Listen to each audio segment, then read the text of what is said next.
प्यारे बच्चों, कैसे हो? मुझे उम्मीद है आप अपनी पढ़ाई को बहुत अच्छी तरीके से कर रहे होगे और मस्त होगे, जबरदस्त होगे। तो बच्चों, आज का टॉपिक है हमारा दिस और दैट। बहुत अच्छे से समझते हैं चीजों को और बहुत ही आसान भाषा में, वैसे तो मैंने लिख रखा है कि आसान भाषा में समझो। यानी कि दिस का प्रयोग कहाँ करते हैं, दैट का प्रयोग कहाँ करते हैं। तो वैसे तो आपने आज तक पढ़ रखा होगा कि दिस का मतलब यह होता है और दैट का मतलब वह होता है। तो चलिए आगे इसी क्रम में वीडियो को आगे बढ़ाते हैं और चीजों को समझते हैं कि दिस दिस का मतलब यह होता है, यानी कि पास की एक चीज। अगर आपको बताना हो कि पास में कोई एक चीज है, यानी कि मैंने लिख रखा है कि जब चीज पास हो और एक सिंगुलर हो, मतलब पास में कोई चीज है और सिंगुलर है, एक ही चीज है, तो वहां पर हम यूज करते हैं बच्चों दिस का। जैसे मैंने एग्जाम्पल में मेंशन किया है कि दिस इज माई बुक, ये मेरी किताब है। बच्चों बात समझ में आ गई कि दिस इज माई बुक, ये मेरी किताब है। तो बच्चों, अभी तक आप लोगों ने यही पढ़ा है कि दिस और दैट का मतलब यह और वह होता है, लेकिन एक चीज मैं आपको एडिशनल इंफॉर्मेशन दे दूं। एडिशनल इंफॉर्मेशन यह है कि दिस और दैट का प्रयोग आप एज ए डेमोस्ट्रेटिव प्रोनाउन के रूप में भी कर सकते हो, डेमोस्ट्रेटिव एडजेक्टिव के रूप में भी यूज कर सकते हो। लेकिन अभी हमारा टॉपिक जो है वो स्मॉल, छोटा है, यह हम अभी शुरुआत कर रहे हैं, तो चीजों को अभी सिर्फ और यह और वह के सेंस में लेकर ही चलेंगे। आगे जब जितनी भी वीडियो बनेगी आपकी, मैं एक एक करके इस यूट्यूब चैनल पे इंग्लिश को इतनी आसान कर दूंगा कि आप बस लगातार वीडियो देखते चले जाओ और जो मैं चीजें लिख रहा हूँ यहाँ पर अपने नोट्स बनाते चले जाओ। अगर चीजें समझ में आए तो चैनल को जरूर सब्सक्राइब कर लेना और वीडियो पसंद आती हो तो लाइक भी कर दिया करो। तो दिस इज माई बुक, ये मेरी किताब है। दिस पेन इज ब्लू, ये पेन नीला है। तो बच्चों, यहाँ पर अगर हम बात करें तो this book, this is my book, तो ये दिस जो यूज किया गया है ये बुक के लिए यूज किया गया। तो यहाँ पर ये किसके एक प्रकार से हम कह सकते हैं कि एज ए प्रोनाउन के रूप में हम कह सकते हैं इसको। दिस इज माई बुक, ये मेरी किताब है। This pen is blue, this pen is blue, ये पेन नीला है।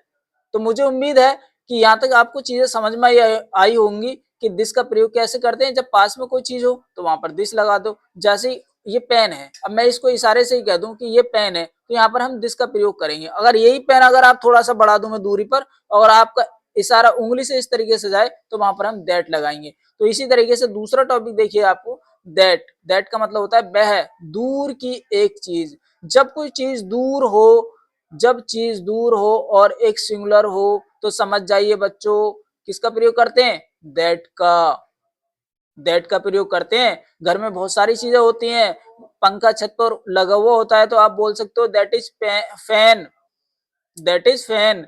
विंडो दूर होती है तो बता सकते हो दैट इज विंडो। और भी बहुत सारी चीजें हैं जो एज ए अनलिविंग चीज के रूप में, वैसे तो दैट का प्रयोग लिविंग चीज के लिए भी करते हैं, लेकिन अनलिविंग चीज के लिए जब बताना हो हमें दैट दूरी पर, तो हम क्या बता सकते हैं, दैट का प्रयोग वहां कर सकते हैं। तो दैट इज योर हाउस, अगला एग्जाम्पल इसी में देखेंगे। दैट इज योर हाउस, वह तुम्हारा घर है।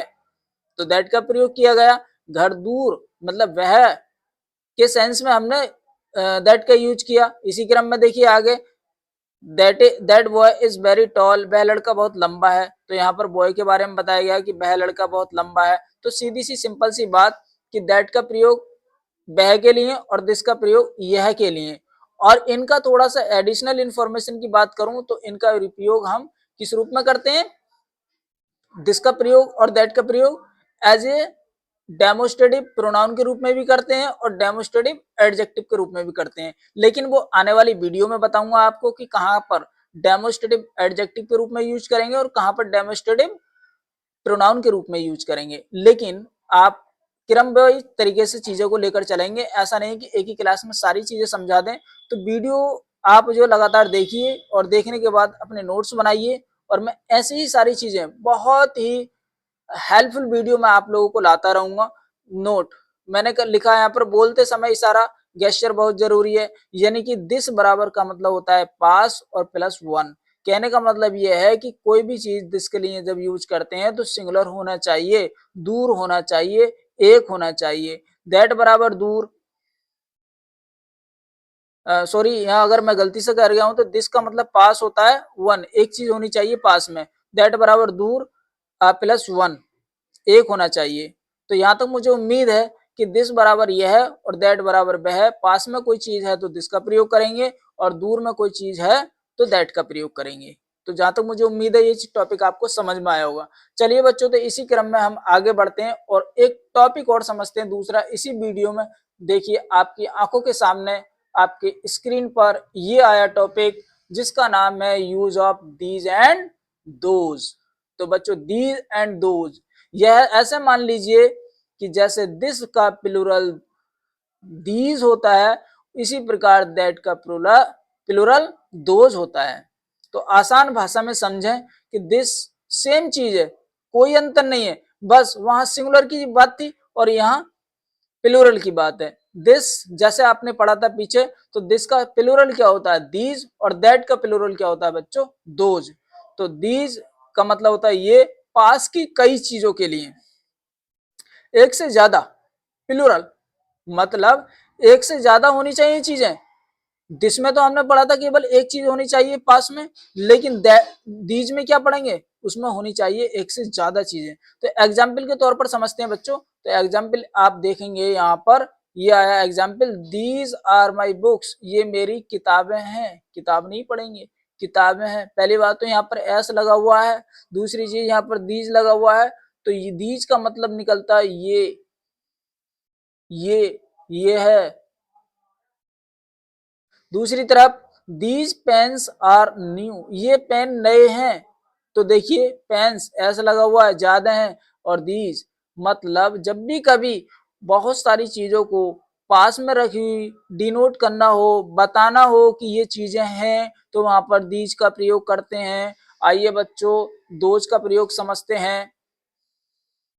दोज वे दूर की कई चीजें, दूर की कई चीजें, जब चीजें दूर हो और एक से ज्यादा हो, प्लूरल हो, एक से ज्यादा को ही प्लूरल कहा जाता है बच्चों इंग्लिश में। तो दोज आर योर शूज, वे तुम्हारे जूते हैं, वे तुम्हारे जूते हैं। Those boys are very clever, वैसे मैंने नीचे लिख रखा है कि इसकी हिंदी आप कमेंट में बताओगे, तो मैं इसकी हिंदी नहीं बताऊंगा। अब इसकी हिंदी आप नीचे कमेंट में लिखकर बताएंगे वीडियो को लास्ट में।